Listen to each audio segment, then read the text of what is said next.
ये समंदर की नहरें और लहरें और पुरसुकून मज़ा ही मज़ा। Enjoy enjoy.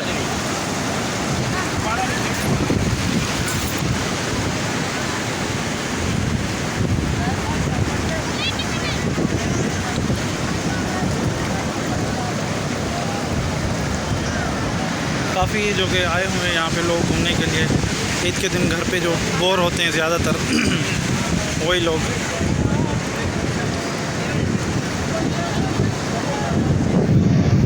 वाह वाह। काशिफ भाई थोड़ा सुनाएं। तो काशिफ भाई एक आपको सिंधी का सॉन्ग सुनाएंगे। माशाल्लाह मुझे इनकी आवाज़ बहुत पसंद है और मैं इसे हमेशा कहता हूँ कि ये मुझे सुनाएं। मतलब है कि सिंधी सॉन्ग वो वाला जो कि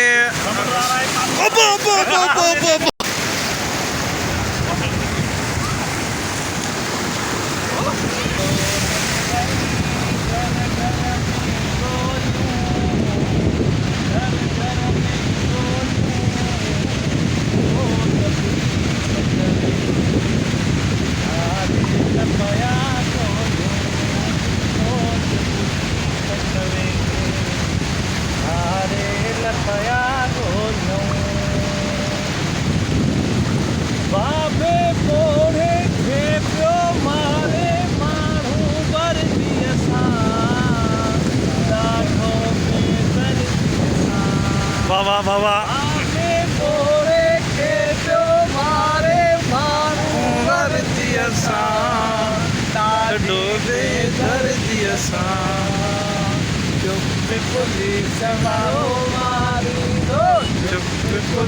सवारो मारी दो भारत में बोलूं जब भी सजवे आरे लपया तो जब भी सजवे आरे लपया तो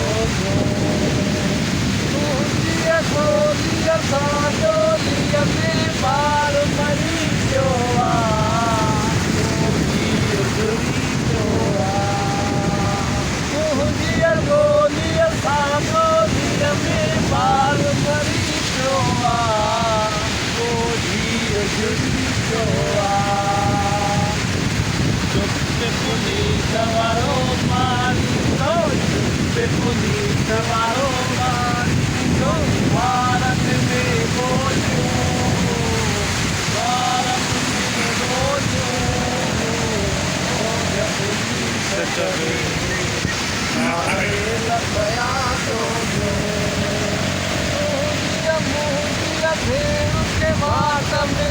कपड़ा मैं दूर खड़ी पुछड़ा बिंदु की नानी खे हुआ तम दोरिया दई कपड़ा मैं दूर खड़ी पुछड़ा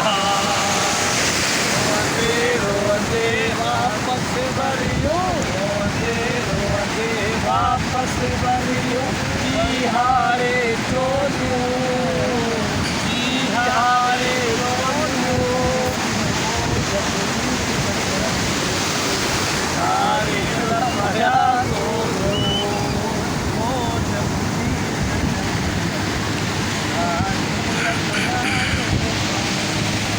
तो ये थे काशिफ और हमारे भाई ज़ीशान साहब जिन्होंने एक सिंध के हवाले से एक मनकबत नहीं एक सॉन्ग सुनाया जो कि माशाल्लाह बहुत ही ज़बरदस्त था।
क्यों गया वनी किरंदे हंदे पोए वो सदा विहाणा ने वनी किरंदे हंदे पोए वो सदा विहाणा ने असांजे न हूंदासे गंद के समाना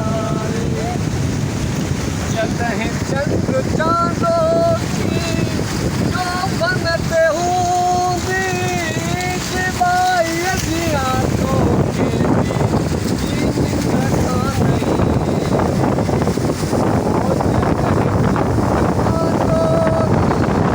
जो बनते हूंदी सिवाय जी आंखों के भी तस्करी निकटा नहीं वनी हंदे पोए सदा विहाणा रे वनी हंदे पोए सदा विहाणा